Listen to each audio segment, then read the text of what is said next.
What's going on, everyone? It's time to talk about another interesting horror film from the classic Universal Monsters era.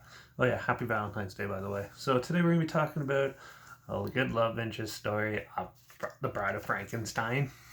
A little bit different than the love that we're used to in horror, but yeah, let's get started. Produced by Universal, April 22nd, 1935, and it was produced by Carl Laemmle Jr. and written by William Hurlburt and directed by James Whale, who did the original Frankenstein, obviously. He's also done like The Invisible Man, The Old Dark House, and Showboat, to name a few. He's done quite a bit of other things too. But yeah, The Bride of Frankenstein is the sequel to Frankenstein, where Dr. Frankenstein is enlisted. Um, Dr. Frankenstein basically is asked by another doctor, Dr. Pretorius, to help him make another creature like Frankenstein, but a woman. And he enlists the help of Dr. Frankenstein to help him. And yeah, so they're basically trying to repeat what happened with Frankenstein, but do it a little bit differently. And so he takes it on.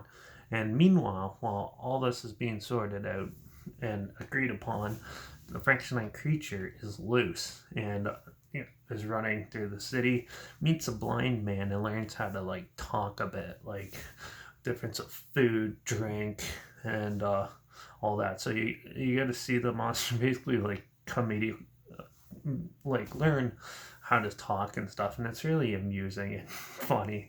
And yeah, they do take more of a comedic route than a serious dark tone as the first one, but it's still really enjoyable in that aspect. It starts off pretty creepy and stuff with it, and it is quite the fun little film.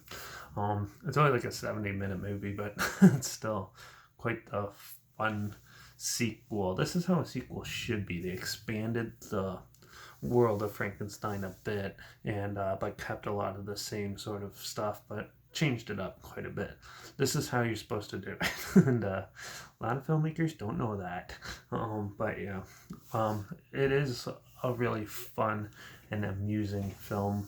It starts off creepy, but really quickly changes to the quirky tone. You have an old lady that's making like a lot of weird kooky sounds. She's like obviously the old kook of the town and stuff, and she peers in and out of certain scenes, and yeah, it's quite amusing. And the younger people, when they the mob mentality and stuff continues and stuff after the Frankenstein monster, it's pretty amusing. There is some dark and creepy moments, and like I love the setting where they have everything done, like all the old school looking sets and everything is absolutely fun. And it's cool watching it in HD too, because you get to see like you can sort of tell what's a model, what's actual sets and stuff, and it's really fun to go back and look at that, and you can sort of see how they did it now. And still, the setting, the acting, all of it is still really good and still holds up and looks great today. It does look more like a stage play nowadays, but it's definitely still a good classic, and a good prime example of a way a sequel should be. Yeah, so I don't see any. To me, there's no flaws with this movie. Like you sort of see like the makeup and like tell it's makeup and stuff, obviously, but still, it's still one of the best classic sequels out there. So I'm gonna give The Bride of Frankenstein a 5 out of 5, obviously. But yeah, but I am gonna be exploring all the Universal Monster movies in a little bit. Not just yet. I still have like one or two other reviews I want to get out of the way first, but I wanted to get this one up for Valentine's Day. So yeah, so we're starting off with The Bride of Frankenstein. Definitely a fun film. If you haven't seen it, check it out. There's a trailer link down below, like always.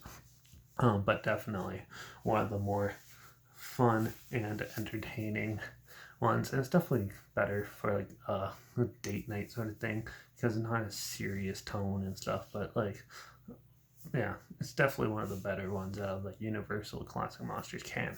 So with all that, yeah, So that's it for this one. Make sure you check out my Instagram, that's linked down below, where I always post clips of films I'm going to review in the future on my story. I usually have a film title hashtag, the sub showing a film in the hashtag, so you're aware of it. Also, my Letterbox is also linked down below at Dairy P Reviews. That's where I post my first star rating right after watching the film. So make sure you follow me on one of those two films to stay in the loop. Or you could also subscribe and hit that bell icon, because at the end of this I'm going to tell you what the next one is. So yeah, do one of those two. But yeah, make sure you like this video, share some more people aware of it. Comment your opinions of the film down below. Let me know what your favorite Universal Classic Monsters movie is if you have one. I'd love to hear your thoughts on those. And if you have any other films or franchises or whatnot that you want to hear my opinions on, comment those down below too. I'll try to get to them as soon as I can, and if I can find them. And make sure you subscribe, because hopefully we find something weird, obscure, and odd for you to check out that you never thought of checking out together. Or so you hear my opinion on popular films like this one, or whatnot. So make sure you subscribe and tune in next time, as we're gonna go from classic horror to a more modern horror. I've been hearing is pretty dark, creepy, and scary, so I have to check it out. I'm gonna check out the Shudder exclusive film, The Dark and the Wicked, in the next review. So that's it for this one. The Bride of Frankenstein is definitely still a good classic, and it's still fun today. So definitely check it out if you haven't seen it, or relive it. And hopefully there's no evil scientist trying to reanimate a bride near you. And I guess I'll see you all in the next one. So till then, cheers.